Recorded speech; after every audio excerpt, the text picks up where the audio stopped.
오늘은 레포라고 하는 말로 이야기를 시작하려고 합니다. 아시는 분은 잘 아시겠습니다만 레포는 불어입니다.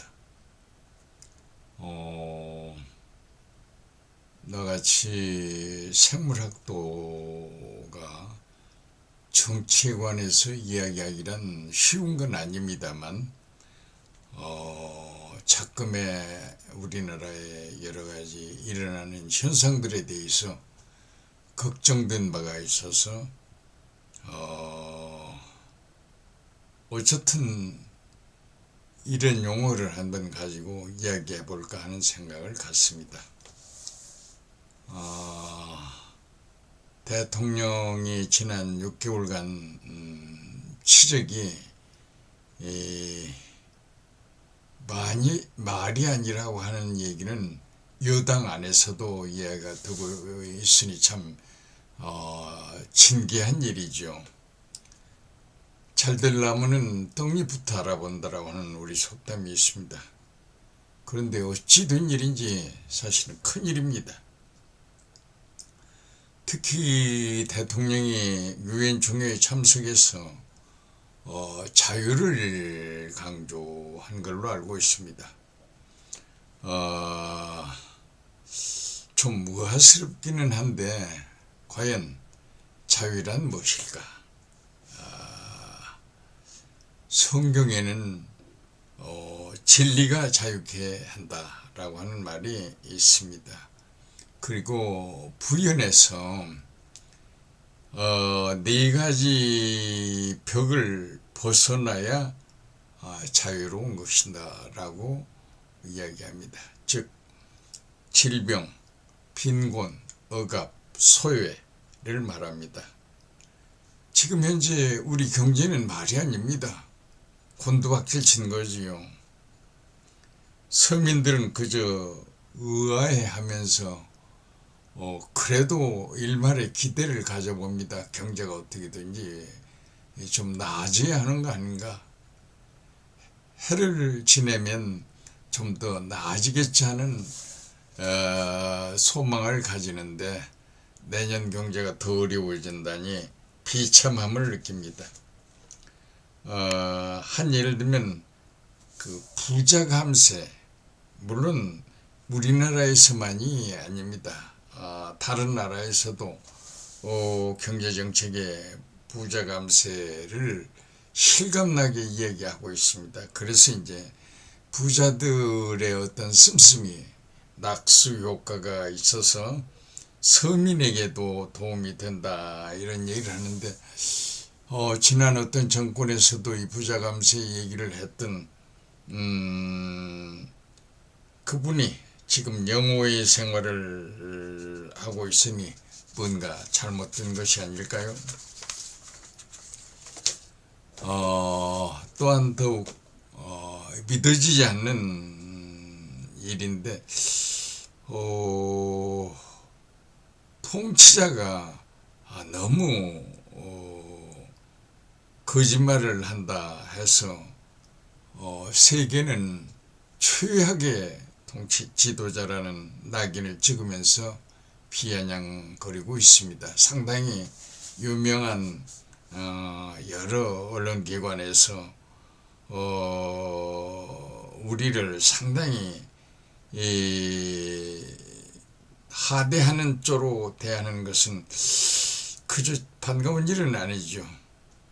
거기다가 대변인이 이렇게 덮어씌우기라고 할까요? 여러 가지 거짓말에 대해서 어떻게 방향을 틀려고 하는지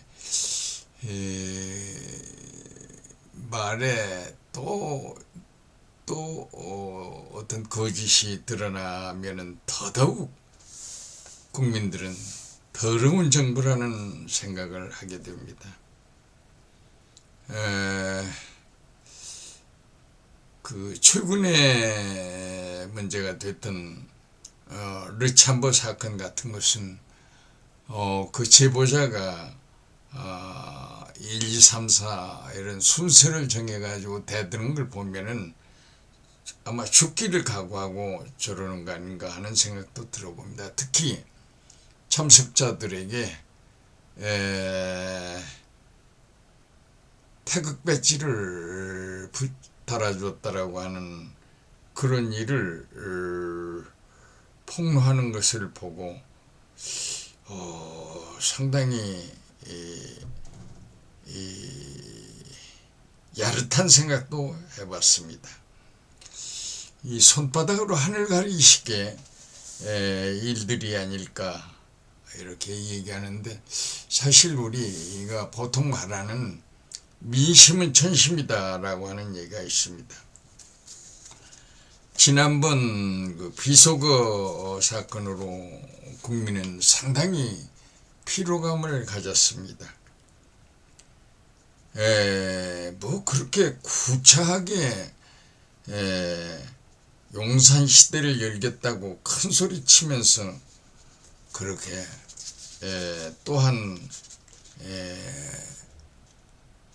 이태원 참사와 같이 156명이나 되는 영령들이 통곡하는 세상이 되어버렸습니다. 그런데 G20에 참석하는 대통령 쪽에서 어떻게 된 일인지 MBC는 그 비행기에 동승하지 못하도록 조처를 취한 것 같습니다. 이 역시 그렇게 유쾌한 사건은 아닙니다.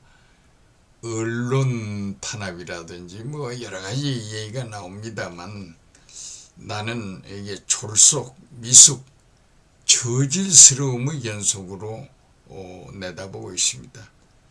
꼭 그렇게 해야만 국익에 이익이 된단 말이냐 하는 생각입니다.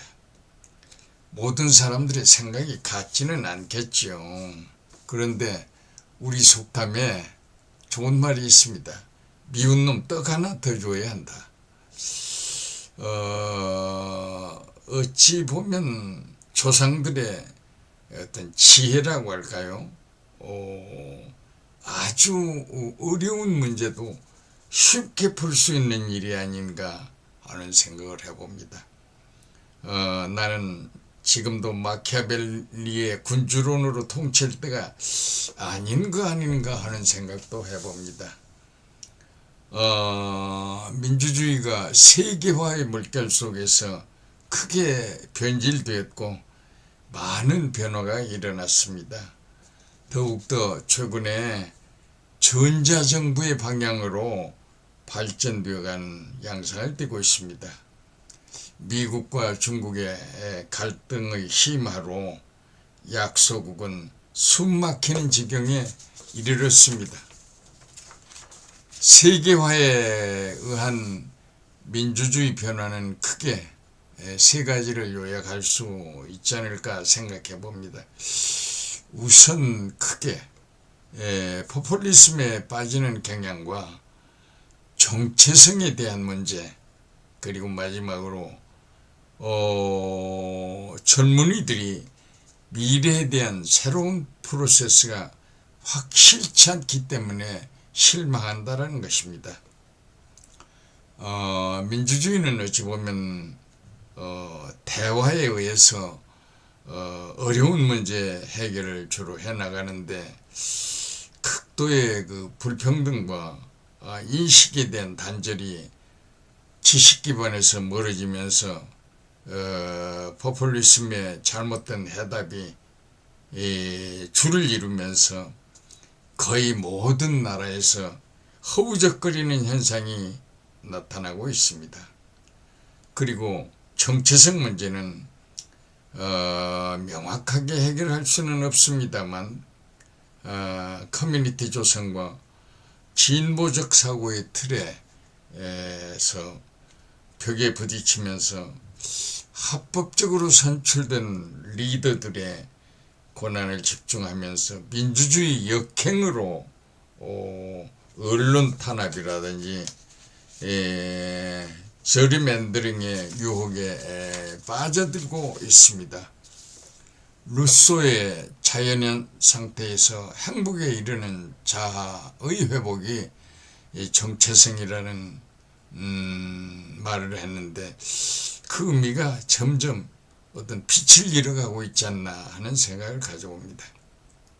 그리고 미래는 인류의 소망과 목표를 잘 조화하면서 부를 창조하는데 젊은이들은 올바른 방향을 어찌 보면 잃고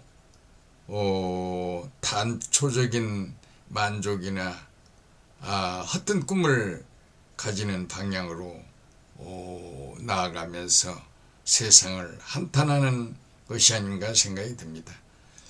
젊은이들의 어떤 특유성은 도전력과 그들이 그 쌓아온 수행 능력으로 새로운 시도를 해나가는 것이 올바른 방향인데 내 생각으로는 상당히 부정적인 방향으로 방향을 틀고 있는 것 아닌가 하는 생각을 해봅니다. 그래서 나는 윤석열 정부에 대해서 레포 형성에 대해서 좀 생각을 해봤으면 하는 생각을 합니다. 물론 레포라는 말은 어려운 말은 아닙니다만 권력을 잡고 한 6개월이 지난 지금 새로운 업적을 앞으로 내놓는다라고 한다면 국민과 그 레포 형성이 급선무가 아닌가 하는 생각을 가져봅니다. 나는 이태원 참사도 그렇게 어려운 문제로 생각하지는 않습니다. 해결의 기미가 그렇게 복잡한 것도 아닐 테고요. 작가인 유시민 씨는 엔트로피 법칙이라고 해서 물리학 제2법칙을 이야기하던군요. 연력학 제2법칙인 엔트로 법칙으로 참사를 내다보면서 두 가지를 주로 강조하면서 얘기하는 걸 청취한 바 있습니다. 즉 검찰이 총력을 다해서 야당 당수인 이재명 씨 구속에 대해서 노력하고 있고 또 하나는 대통령 경호에 대해서 온 경찰이 해야 할 일보다도 신경 써야 할 일보다도 그쪽으로만 생각하고 있지 않는가 하는 이야기입니다. 그래서 이제 대통령 경호 문제와